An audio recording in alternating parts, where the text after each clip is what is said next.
Assalamualaikum warahmatullahi wabarakatuh. Bertemu lagi dengan saya Bunia.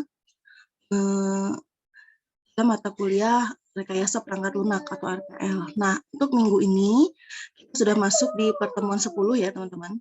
Nah, di pertemuan 10 kita akan membahas tentang desain arsitektur. Nah, di mana biasanya perancangan arsitektur itu tahap awal dalam proses perancangan perangkat lunak. Yang dimulai dengan perancangan data, kemudian akan berlanjut dengan penurunan satu atau lebih struktur dari arsitektur sistem. Ya. Nah, apa itu arsitektur sistem? Nah, arsitektur sistem adalah struktur sistem yang menggabungkan komponen dari perangkat lunak, ya, menggabungkan properti yang tampak dari komponen dan mendeskripsikan hubungan antar komponen. Nah, outputnya adalah berupa model arsitektur yang menggambarkan bagaimana sistem diatur sebagai satu set komponen yang saling berinteraksi atau berkomunikasi. Ya, jadi ini untuk kenapa kita membahas tentang yang namanya desain arsitektur, karena tadi outputnya adalah yaitu model arsitektur pada sistem informasi yang kita buat. Ya. Nah, arsitektur perangkat lunak itu akan mencakup komponen dari sistem yang berbeda dan dapat diintegrasikan menjadi satu bentuk keseluruhan yang bersifat kohesif, ya. Di mana biasanya dari arsitektur sistem ini bangunan yang dibuat sesuai dengan lingkungannya, sistem yang dibuat sesuai dengan lingkungannya, sesuai dengan fungsinya atau kegunaannya, lalu tekstur, warna, material pembentuknya, gitu ya, dan perancangan kayak pencahayaan, template, garis, dan lain-lain. Ini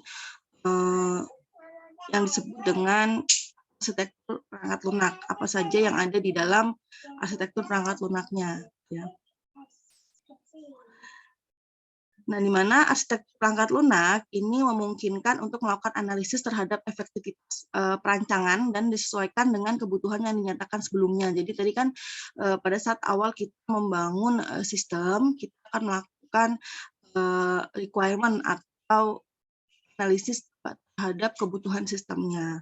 Nanti setelah kita analisis, nah itu masuk ke dalam arsitekturnya. Kenapa?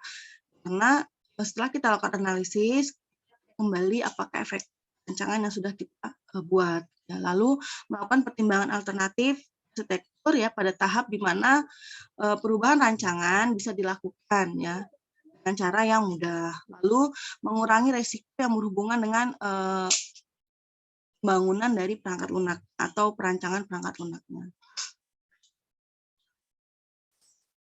Nah, arsitektur dibuat di awal perancangan ya akan memiliki efek yang menentukan pada semua pekerjaan RPL selanjutnya. Jadi di awal sebelum kita lakukan pembuatan sistem atau pembangunan dari sistem yang telah kita buat, di awal kita sudah menentukan arsitektur dari perancangannya seperti apa ya. Karena apa? Jadi untuk menentukan semua pekerjaan lebih baik. Nah, sasaran dari deskripsi arsitektural yang pertama yaitu untuk menetapkan kerangka kerja konseptual yang digunakan selama perancangan arsitektur untuk menyediakan panduan yang rinci pada waktu merepresentasikan deskripsi arsitektur. Jadi setelah kita buat, otomatis kita harus menyediakan panduannya, ya. Lalu memandu proyek perancangan yang baik. Nah, putusan arsitektur. Jadi desain arsitektur pertama kita lakukan deskripsi arsitektural tadi ya, kita lakukan penetapan kerangka kerja, kita lakukan panduannya dari deskripsi arsitekturnya seperti apa, lalu mandu perancangannya yang seperti apa gitu ya. Lalu yang keduanya itu kita buat keputusan arsitektural. Nah, di keputusan arsitektural ini pola deskripsinya adalah yang pertama kita tentukan dulu permasalahan perancangannya. Ya. Kita deskripsikan permasalahan perancangan arsitektur yang diselesaikan. Ya. Lalu setelah ditentukan permasalahannya, lalu diselesaikan atau penyelesaiannya. Nah, ini menentukan pendekatan apa yang dipilih untuk menyelesaikan permasalahan yang berkaitan dengan perancangan. Jadi kalau misalkan sudah ditemukan permasalahan pada saat perancangannya, lakukan penyelesaian. Kita tentukan kira-kira apa yang memang bisa kita buat atau kita pilih untuk menyelesaikan masalah yang ada. Lalu kita kategorikan, yaitu spesifikasi kategori perancangan yang diselesaikan. Ya, seperti misalkan perancangan datanya seperti apa, isi dan komponennya, integrasi dan presentasinya seperti apa, itu kita kategorikan. Ya. Nah, berikutnya kita buatkan asumsi, indikasikan asumsi-asumsi saat menentukan keputusan. Misalkan standar teknologinya seperti apa. Jadi jika kita memilih teknologi A, maka nanti kira-kira akan memberikan efek apa terhadap sistemnya. Lalu alternatif, ya secara singkat, deskripsikan alternatif yang akan dipertimbangkan dan mengapa alternatif-alternatif tadi banyak ditolak atau diterima. Ya. Lalu kita buatkan argumen ya, pada saat kita melakukan keputusan terhadap arsitekturnya, itu mengapa memilih penyelesaian alternatifnya. Jadi misalkan alternatifnya ini ada 3, kita pilih alternatif misalkan. Nah, kita berikan argumen kenapa kita memilih alternatif tadi.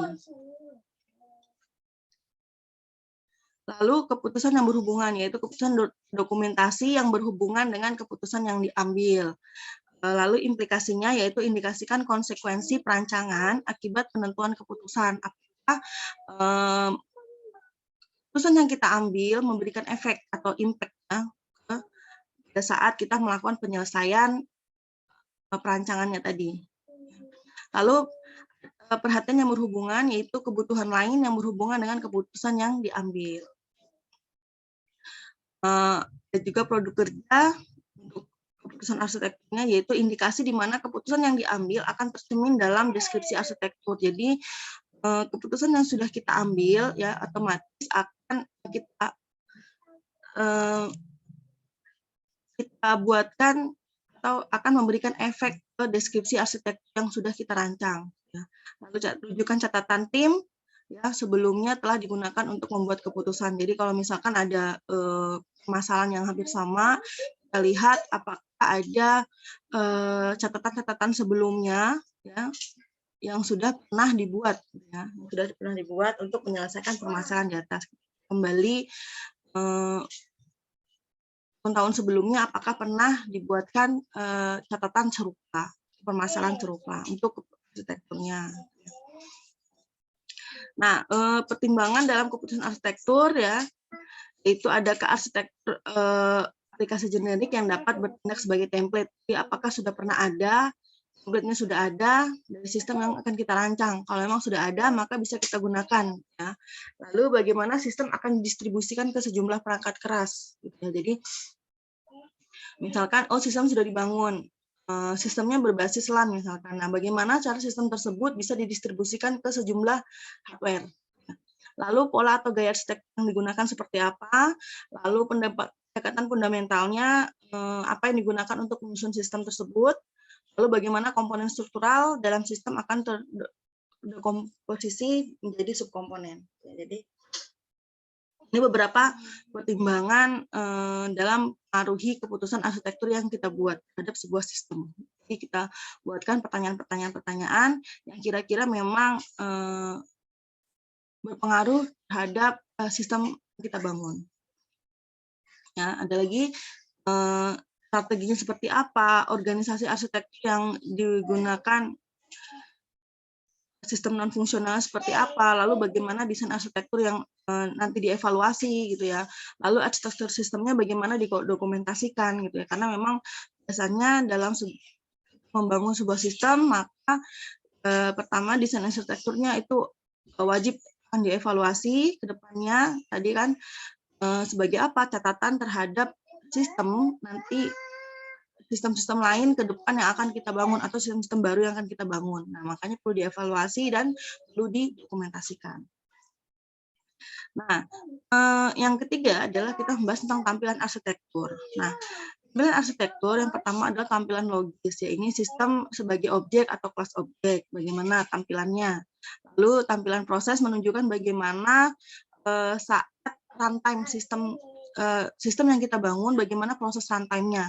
Ya, bagaimana prosesnya saling berinteraksi, ya, apakah lama pada saat runtime, apakah ada error, atau memang apakah runtime-nya sesuai dengan yang kita rencanakan. Lalu tampilan pengembangannya, yaitu perangkat lunak diuraikan untuk pengembangan menunjukkan dalam komponen yang diimplementasikan oleh pengembang tunggal atau pengembang. Jadi bagaimana tampilannya ya, dalam suatu sistem tersebut. Ya. Lalu berikutnya tampilan fisik itu menunjukkan perangkat keras sistem dan bagaimana komponen perangkat lunak didistribusikan di seluruh sistem. Ya, jadi hardware-nya seperti apa, lalu bagaimana tadi sistem yang kita bangun kita distribusikan dalam perangkat kerasnya atau hardware-nya di seluruh sistem yang kita bangun. Jadi kalau contohnya kayak misalkan kalau kita ada sistem penjualan ya, itu kan biasanya ada hardware, kayak pembacaan scan barcode-nya seperti apa dan lain-lain. Dan untuk namanya scan produk untuk misalkan stok barangnya, itu kan ada hardware-nya. Lalu pada saat kasir melakukan penjualan itu kan ada hardware-nya. Nah, bagaimana sistem tersebut didistribusikan ke hardware-hardware yang tadi untuk digunakan di dalam arsitektur sistemnya, seperti itu ya contohnya. Lalu gaya arsitektur itu mendeskripsikan kategori kumpulan komponen, yaitu seperti basis datanya seperti apa, modul-modul yang melaksanakan fungsi tertentu yang diperlukan oleh sistem. Jadi kumpulan komponen kayak misalkan dalam sistem ERP itu kan banyak modul-modul ya, misalkan modul penjualan, modul human resource, ya, atau modul pembelian atau modul accounting. Nah, bagaimana integrasi sistem basis datanya? Nah, itu dibahas di gaya arsitektur. Lalu penghubung atau konektor memungkinkan komunikasi koordinasi kerja antar komponennya seperti apa, lalu batasan yang mendefinisikan bagaimana komponen diintegrasikan untuk membentuk suatu sistem. Nah, model semantik yaitu memungkinkan perancangan sistem memahami properti keseluruhan dari sistem. Jadi, biasanya kita gambarkan modelnya dari sistem yang kita bangun. Nah, di sini untuk gaya dan struktur arsitektur non-fungsional meliputi tentang kinerja atau performance, ya, dirancang. Arsitektur harus dirancang agar semua komponen digunakan sebagai komputer atau prosesor, dan mendistribusikan di seluruh jaringan ya, kinerja atau performance-nya seperti apa, lalu security-nya seperti apa. Jadi pada saat kita membangun sistem, apakah kita harus memperhatikan tingkat keamanan dari sistemnya ya, atau security-nya.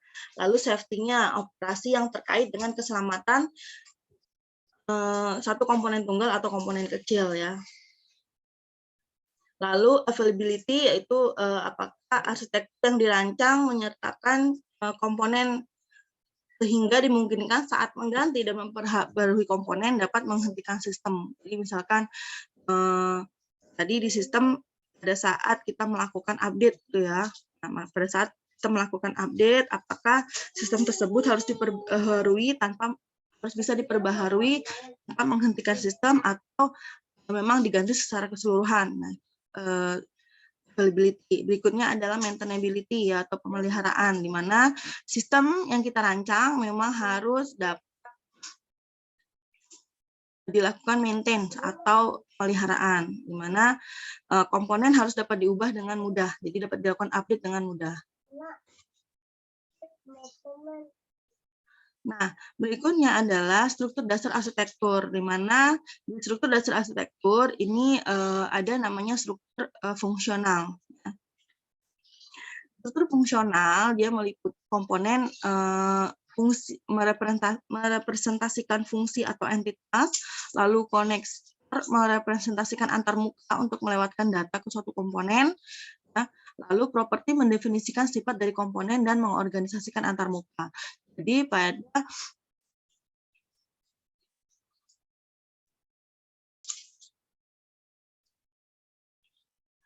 struktur fungsional di sini merepresentasikan entitas ya, jadi komponen yang dihubungkan dengan sejumlah relasi atau konektor. Jadi ada fungsi atau entitas, misalkan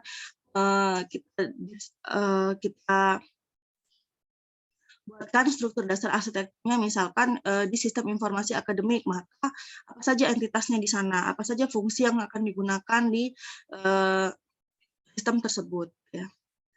Lalu berikutnya adalah implementasi, di mana komponen berbentuk paket, kelas, objek, dan prosedur, fungsi, dan metode, ya, yang merupakan sarana untuk mengemas fungsionalitas komponen pada berbagai tingkat abstraksi. Di implementasi dari strukturnya semuanya dideskripsikan. Ya.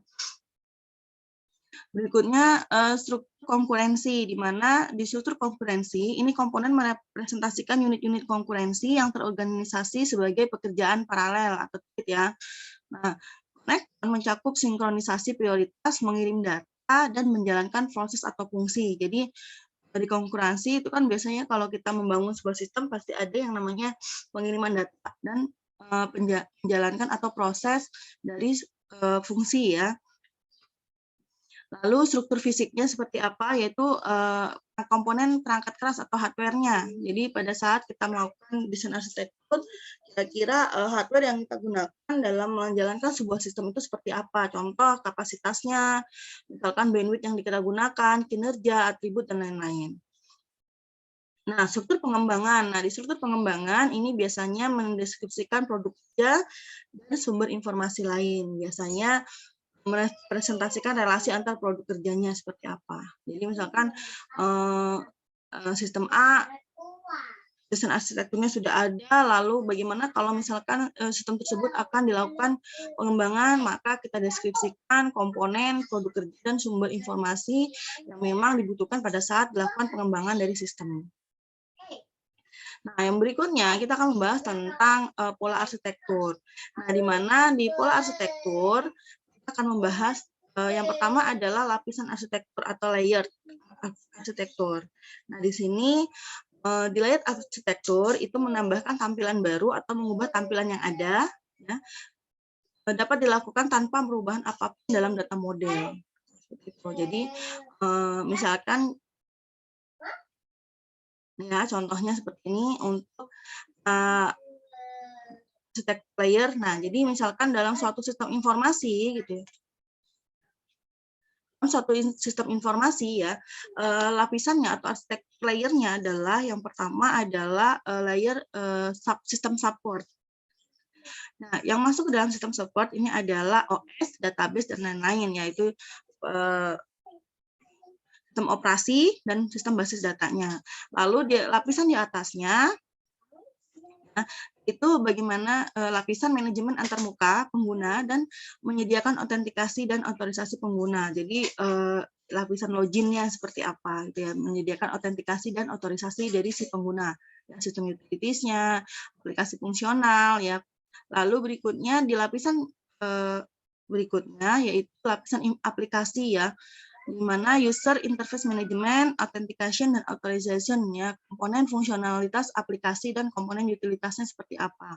Nah, yang paling atas ini adalah komponen UI atau user interface, yaitu antarmuka yang penghubung antara sistem dan user pengguna. Nah, ini untuk desain arsitektur dari arsitektur layer atau lapisan. Nah, ini untuk arsitektur lapisan ya. Ini sistem pustaka pada sistem perpustakaan. Yang pertama ada beberapa sistem perpustakaan tersebut terdiri dari beberapa database, lalu ada library index ya, ada distribute search, ada document retrieval, ada right management, ada accounting-nya gitu ya. Lalu lapisan berikutnya pasti akan mencantumkan library system dari login dari library systemnya seperti apa, dan query manajernya seperti apa, print manajemennya, lalu web user interface itu tampilan dari sistem informasi perpustakaan ya, berbasis web. Nah, ini kalau kita mau buat arsitektur layer, bentuknya malah seperti ini. Ya. Nah, berikutnya adalah arsitektur repository. Ya. Pola repository ini berkaitan dengan struktur statis dari suatu sistem dan tidak menunjukkan organisasi runtime. Ya. Nah, ini untuk contoh repositori arsitektur untuk sebuah IDE ya. Nah, di mana ini adalah project repository. Nah, di mana di project repository ini ada misalkan UML editor kita gunakan, lalu code generation yang kita gunakan seperti apa, Java editor, Python editor, report generation, design analysis, dan design translator. Nah, ini masuk ke sistem repository arsitektur. Ya. Nah, berikutnya adalah client server arsitektur, di mana komponen utama dari client server arsitektur adalah ya server, ya, klien dan jaringan. Ya. Nah, ini contoh untuk client server ya, untuk client server. Nah, di sini misalkan ada internet, ada klien 1, 2, 3, 4, lalu di sini ada library katalog, server katalog, video server, film store, dan lain-lain. Nah, ini contoh dari client server arsitektur. Lalu berikutnya pipe and filter arsitektur, di mana model dari sistem runtime di mana transformasi secara fungsional memproses input dan menghasilkan output. Pipe, ya, karena kan ini sebutnya pipe and filter arsitektur, maka pipe ini digunakan untuk melewati aliran teks dari suatu proses ke proses yang lain, ya, sedangkan filter digunakan untuk transformasi untuk penyaringan datanya. Nah, ini contoh untuk sistem untuk memproses faktur, ya, misalkan di sini ada invoice, ya, ada invoice maka dibaca, ya, dibaca invoice-nya seperti apa, lalu ada payment-nya, model payment-nya seperti apa, lalu diidentifikasi payment-nya, ya, lalu dilihat bayarannya, tanggal pembayarannya atau batas pembayarannya, lalu isu payment-nya seperti payment reminder-nya seperti apa, maka akan dihasilkan reminder. Sedangkan receipt atau penerimaannya, ya, masalah penerimaan atau pembuatan resipnya, maka tadi kan resip itu dibaca dari invoice, ya, maka akan ditampilkan resipnya. Ya. Suatu organisasi telah menerbitkan faktur kepada pelanggan, nah seminggu sekali, nah tadi ya payment due-nya, ya, lihat pembayaran telah dilakukan rekonsiliasi dengan faktur. Nah, untuk faktur yang telah dibayarkan diberi tanda terima. Untuk faktur yang belum dibayarkan dalam waktu pembayaran yang ditentukan diberi pesan untuk mengingatkan atau reminder. Nah, ini contoh dari pipe and filter arsitektur. Nah, berikutnya adalah kita bahas tentang arsitektur aplikasi. Nah, sistem aplikasi dimaksud untuk memenuhi kebutuhan sistem memiliki banyak kesamaan dan menggunakan aplikasi tertentu. Nah, di arsitektur sistem ini dapat diimplementasikan kembali ketika mengembangkan sistem baru. Tetapi untuk banyak sistem bisnis, penggunaan kembali aplikasi diimplementasikan tanpa implementasi ulang. Dimungkinkan tanpa implementasi ulang. Nah, yang pertama di arsitektur aplikasi yaitu sistem pemrosesan transaksi. Nah, di mana di aplikasi pemrosesan transaksi, aplikasi yang berpusat pada database yang memproses permintaan pengguna untuk informasi dan memperbaharui informasi dalam basis data. Jadi kalau namanya sistem pemrosesan informasi, misalkan ya kayak form transaksinya saja. Nah, di form transaksi itu kan kita bermain di database ya. Jadi kita mengambil data dari master, ya, misalkan dari file master, lalu kita proses, kita update datanya setelah dilakukan pemrosesan. Nah, aplikasi pemrosesan transaksi biasanya diatur sebagai aplikasi arsitektur pipe and filter. Jadi biasanya di transaksinya kayak tadi kan transaksi faktur. Nah, di sistem informasi kita misalkan memiliki transaksi untuk memproses faktur. Ya, berarti dari invoice itu kita proses, kita baca tanggalnya seperti tadi. Jika memang sudah dilakukan pembayaran, maka dibuatkan receipt. Jika belum, maka dilakukan reminder. Nah, seperti itu. Biasanya kalau transaksi seperti itu ya. Jadi contoh lain, misalkan pelanggan menarik uang tunai dari ATM, sistemnya terdiri dari dua komponen perangkat lunak, itu komponen perangkat lunak ATM dan komponen perangkat lunak pemrosesan akun di server basis data bank. Nah, jadi ada di sistem ATM-nya dan ada juga melakukan update data setelah transaksi dilakukan itu ke dalam server basis data si bank ya. Ini. Nah, ini masuk ke client server arsitektur ya. Jadi kliennya yaitu perangkat lunak yang ada di mesin ATM ya, sedangkan servernya yaitu basis data di banknya. Nah, ini contoh aplikasi pemrosesan transaksi ya, input output, aplikasi logic, transaksi manager, database. Nah, berikutnya adalah sistem informasi. Nah, di sistem informasi memungkinkan akses yang terkontrol ke basis informasi yang besar, seperti katalog, perpustakaan, ya, langsung jadwal penerbangan, atau catatan pasien di rumah sakit. Nah, sebagai contoh dari installation model layer, model berlapis. Nah, ini contoh sistem informasi ya. Pertama tadi, ini kan perangkat lunak, ya, ada transaction management database-nya, lalu information retrieval modification, ya, lalu user komunikasi, autentikasi, dan user interface. Nah, ini sistem dimodelkan menggunakan pendekatan berlapis atau layered arsitektur tadi ya, di mana lapisan atas mendukung antarmuka pengguna pada lapisan bawah sistem. Jadi data masuk dari user interface, lalu dilakukan autentikasi, lalu dilakukan apakah ada modifikasi di transaksinya, jika ada maka dilakukan update ke transaksi database atau basis datanya. Seperti itu ya. Nah, ada berikutnya adalah sistem pemrosesan bahasa ya, di mana biasanya sistem dimaksud pengguna dinyatakan dalam bahasa formal ya. Jadi sistem pemrosesan bahasa pemrogramannya, misalkan memproses ke dalam bahasa formal, kemudian menafsirkan, merepresentasikan secara internal. Biasanya di sistem pemrosesan menggunakan sistem pemrosesan bahasa kita menggunakan namanya compiler. Jadi skrip-skrip yang kita ketikkan di menggunakan bahasa pemrograman tertentu akan dilakukan compiler ya di mesin tersebut sehingga dapat menghasilkan interface yang bisa digunakan oleh user ya. Nah, ini contohnya ya, dari mulai search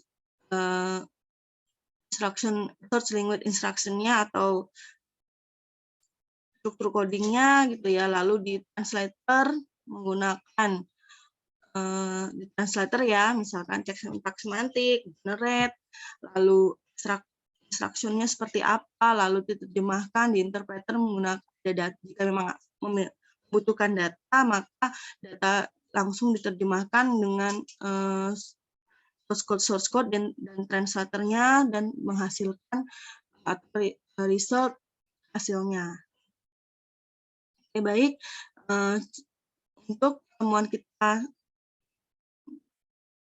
Untuk pertemuan 10 RPL saya cukupkan. Assalamualaikum warahmatullahi wabarakatuh.